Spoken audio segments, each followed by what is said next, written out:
does feel like making all my dreams come true, you know? Whether it's an Olympian striving for that gold medal, you know, if it's a kid just trying to get an A on their report card, you know, as human beings, man, you know, we challenge ourselves from time to time when we set goals. I've set this goal has been in motion for 23 years. You know, this is just such a beautiful moment in my life. This is a beautiful moment in boxing history. And for me, this is how I leave my mark, you know? I've always wanted to be remembered in the sport of boxing. I want people to understand that when Keith Thurman's in the ring, he's bringing some of the most exciting fights that can be made in the welterweight division. And not only are these exciting fights being made, but when the fight happens, the fight is exciting.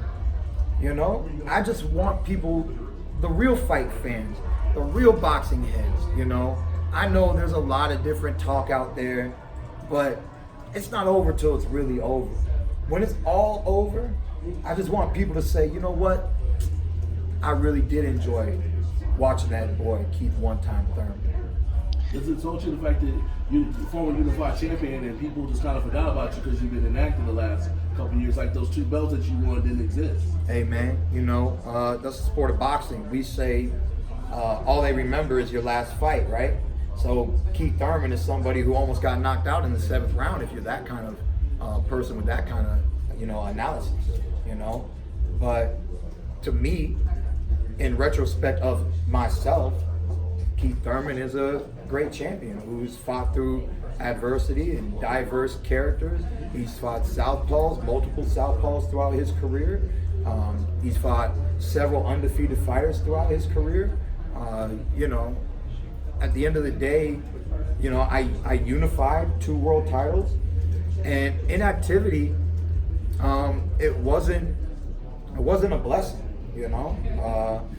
It wasn't a downfall at the end of the day either, but it did keep me out of the limelight, right? I mean, I wasn't sitting here, I wasn't talking to you guys. There was nothing to say. I don't want to talk about my pain. I don't want to talk about my suffering. I don't want to talk about things that won't happen, can't happen, you know. But when you're going to be back, champ? Or what are the doctors saying, champ? I didn't want to have none of those conversations with y'all, you know. And I shouldn't, you know, as an athlete, you know.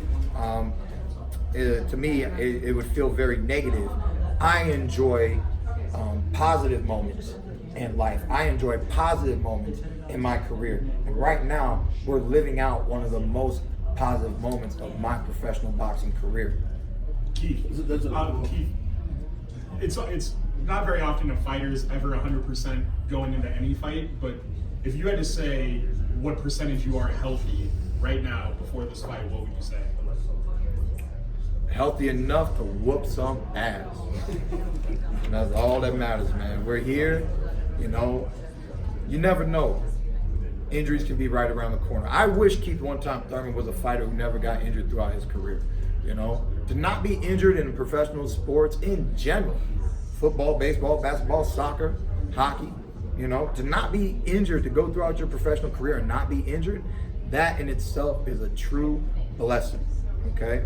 And athletes really understand that struggle, especially if you do your history on multiple different sports. So Keith One-Time Thurman, you know, I mean, look, Tiger Woods, look what he went through, and he won again, you know, and, you know, everybody wanted to know when it was going to happen, and it took time, you know, but it happened, you know. But this ain't golf. We can't just take the checks home in, you know, 8th place. You know what I'm saying? I mean, there's checks to take home, but I'm a champion. I'm undefeated. And Keith One-Time Thurman belongs at the top of the welterweight division yesterday, today, and forever. Do you have to win spectacularly or just mind getting your hand raised, regardless if it's a ugly fight, controversial? It's all about getting your hand raised, or if you have to get your hand raised and put on the show and get the asterisk, the exclamation point, on that resume. Look, you get the W, we keep cruising into the future, right? We move forward. undefeated champion and still undefeated champion. Beat Manny Pacquiao. You know, they might be some backlash if it doesn't happen in fabulous form. You want to make history? You destroy Manny Pacquiao. You know, you want to get positive talk? You clearly beat Manny Pacquiao. Maybe I outboxed Manny Pacquiao. And they say Keith Thurman is not a devastating puncher in today's generation of the welterweight division, but his boxing is amongst some of the finest. And obviously he's hard to beat, and he clearly outpointed and outclassed Manny Pacquiao. But if you know your boy one time, I got a little bit of sugar and spice, put it in the pot. We're gonna try to make this one right here very, very nice. You know, so, you know, really my retrospect, you know, that I've been telling myself in training camp going into this fight is, you know, we want a W. We don't care how it comes. We want that W. But deep down, I want to do this fight the way I did Diego Chavez. You know, if you can get past the fourth round, you get past the fourth round. And we're going to assess everything that happened 1 through 4 when we go through 5 through 12. And ultimately, he didn't see round 12. But in the 5th round, I made a shift more into my boxing, more into picking my shots, more into confusing him with my head movement, dodging punches, not just standing there loading up. Because for 4 rounds, I was loading up. He was tough, he was undefeated, he had all these knockouts, and I'm like, his knockouts aren't greater than my knockouts. He ain't knocking me out, I'm knocking him out, and I'm knocking him out early. I didn't knock him out early, but I did stop him, you know? But the world got to see that Keith Thurman can be more than a one-dimensional fighter, and then still ultimately deliver with a KO victory. Lately, they haven't seen KOs. We did see the knockdown. So you saw a flash, real quick, short left hook, 2nd round, Jose Cito Lopez. There goes Keith one-time Thurman. We remember that one-time Thurman. Oh, then he boxed for 9 rounds. Okay, maybe it's Keith runtime Thurman, whatever they want to call me. Like I said, we're going to give you a little bit of this and a little bit of that, but we're going to start off with more than just cap. Keith, a lot has been made about Manny speed at 40. Have you ever fought anybody like this kind of speed? You know, that's one of the strong points of Manny Pacquiao. My whole thing is, you know, he does have tremendous speed. One of the fighters that had some great speed early on in his career that I grew up with, and I sparred many times, was Andre Berto. And Andre Berto didn't just have speed, he had power in that right hand. It was short, it was fast, and it could do some damage. You know, I remember growing up and doing some strength work, and they used to say if you got short arms and you're lifting weights, there's an advantage against, you know, if you're lifting 250 in comparison to somebody like yourself with these long arms trying to lift the same 250, right? Short arms just can pump it out a little quicker, a little easier. It's as if they're built for heavy lifting, okay? I also believe that, give me a second here. This ain't Florida weather. I also believe that short arms equivalates in speed as well, right? If you got long arms like Muhammad Ali, and you know Muhammad Ali was fast, Roy Jones Jr. was fast, they had tremendous speed. But can you compare that speed to a lightweight fighter? You know? And we all know that Manny Pacquiao is a lightweight fighter.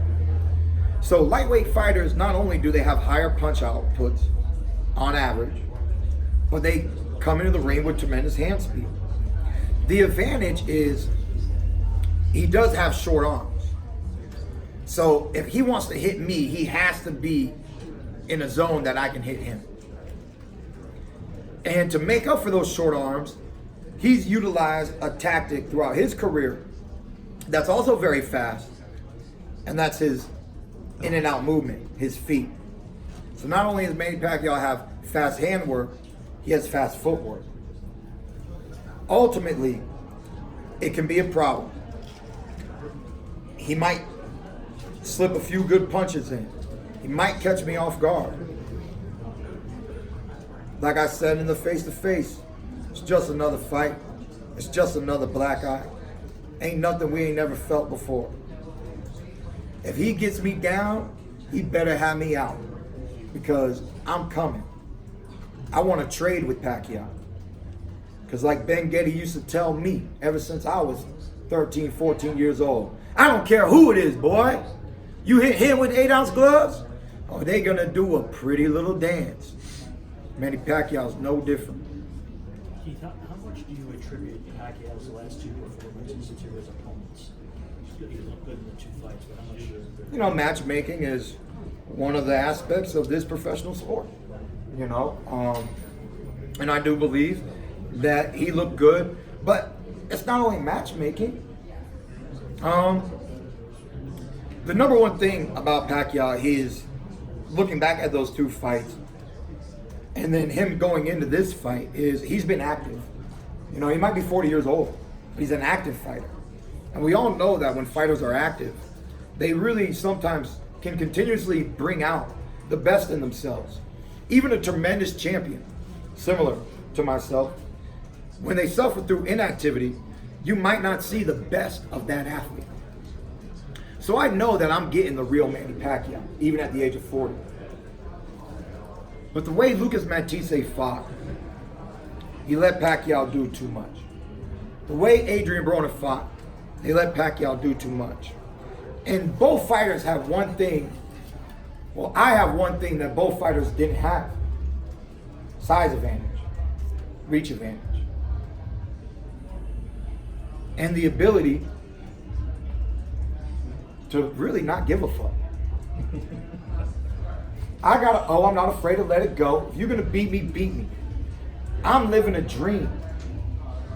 I'm not Martin Luther King, but he said it for us all years ago, that he had a dream that young brothers like me could be great in America. I'm striving for greatness. I'm fighting a great fighter, a legend in the sport. My moment is here. My moment is now. Saturday night, all I can do is do my best. Do you think Broner tried to win that fight before he came to win? Is that rhetorical? Do you think he came to win? Doesn't matter what I think. It doesn't really matter what I think. Do you think he came to win? No. Rhetorical.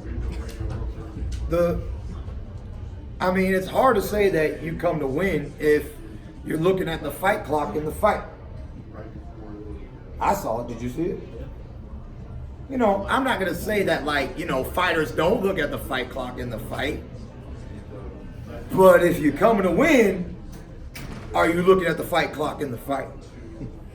When you need to know how much time before you go hit the club, you might want to look at the fight clock, you know?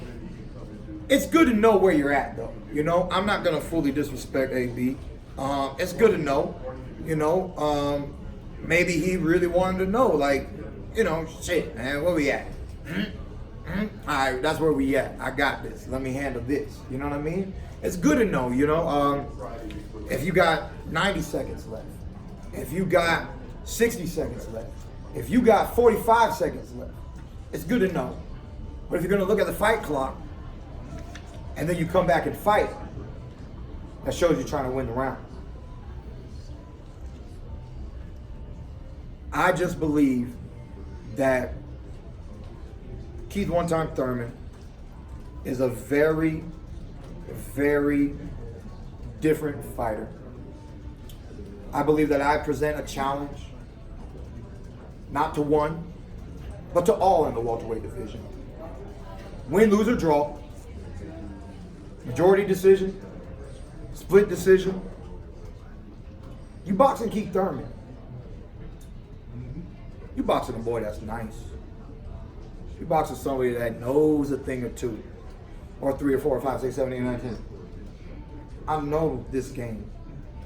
We didn't show up yesterday. I ain't talking to you for the first time. And this won't be the last. Did you see signs of his age in that fight? Who, Pac? Yeah. Of course not.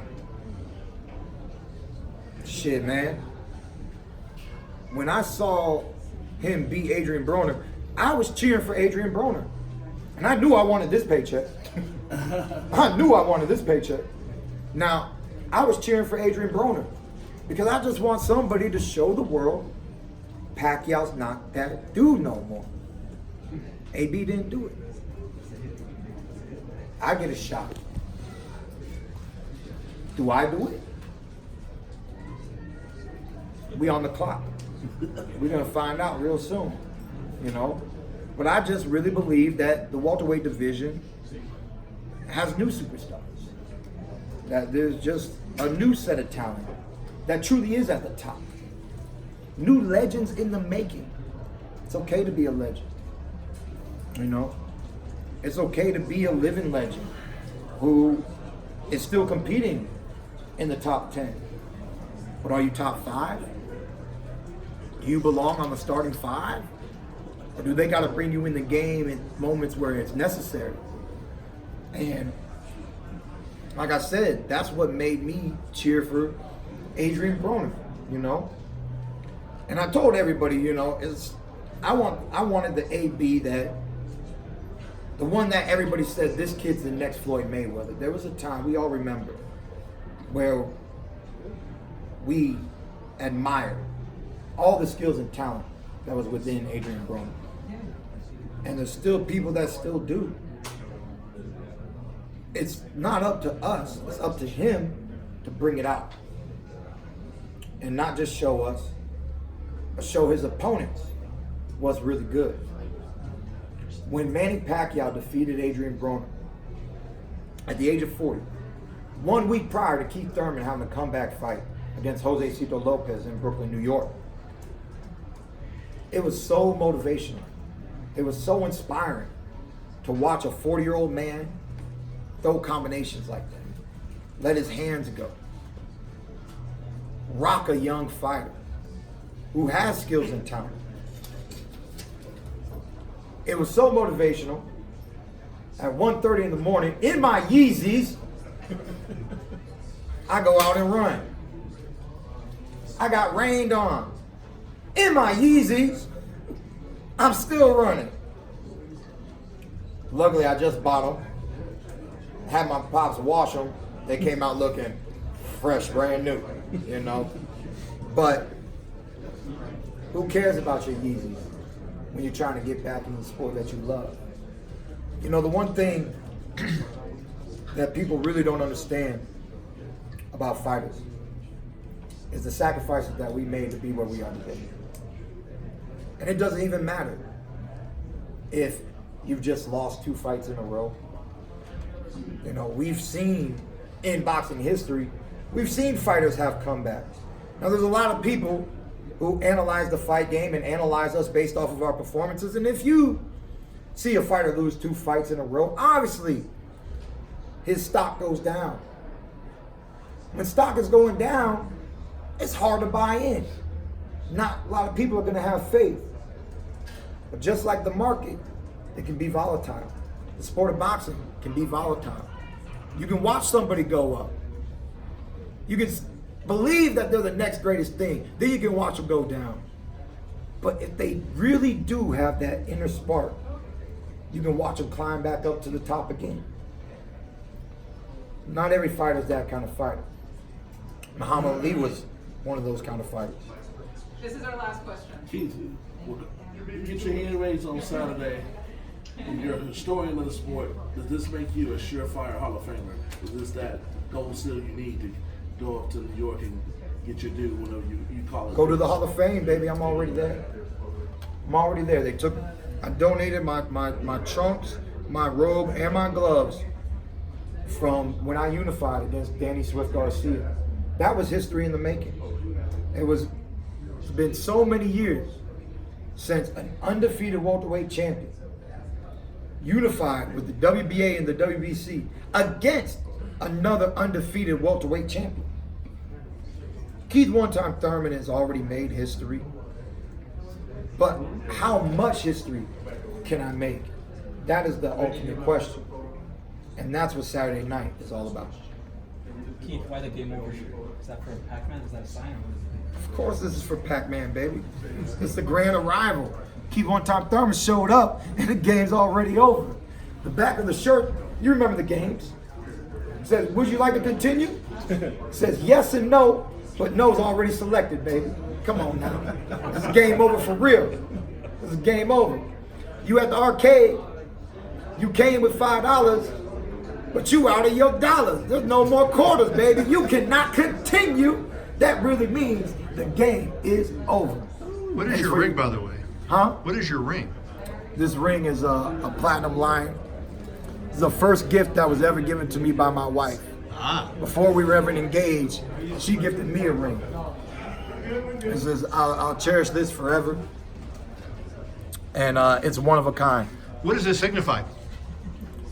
Just being the king of her life. And she's my queen. Very good. Keith, this is your first time fighting a first ballot Hall of Famer, but your trainer Dan Birmingham cornered in this arena Winky Wright against Felix Trinidad. I'm just curious if you remember watching that fight, being from, vaguely the same place Winky's from. Of course we remember that. and, That's the bobblehead fight. If that fight has come up at all, just in the context of you fighting a Hall of Famer. I mean, look, people think that Keith Thurman doesn't have what it takes. People believe Winky Wright didn't have what it takes. This is St. Pete boxing, baby. We don't just make champions. We make, where's Winky today? Hall of Famers. Saturday night is my moment, it's my opportunity, not to just further my legacy, but to continuously carry on what we do at St. Pete Boxing Club. All the hard work and dedication, and the mentor that I had in Winky Wright. I tell people all the time, Winky never sat down. He never talked about footwork, this or that. But he taught me so many things in the ring, in the moment, by just letting me be there with him. Let me be in his training camps at 16 years old. I was Winky Wright's sparring partner at 16 years old, For which I'll fight? never forget. Which fight? Yeah, we got Right before Mosley and right before Tito Trinidad.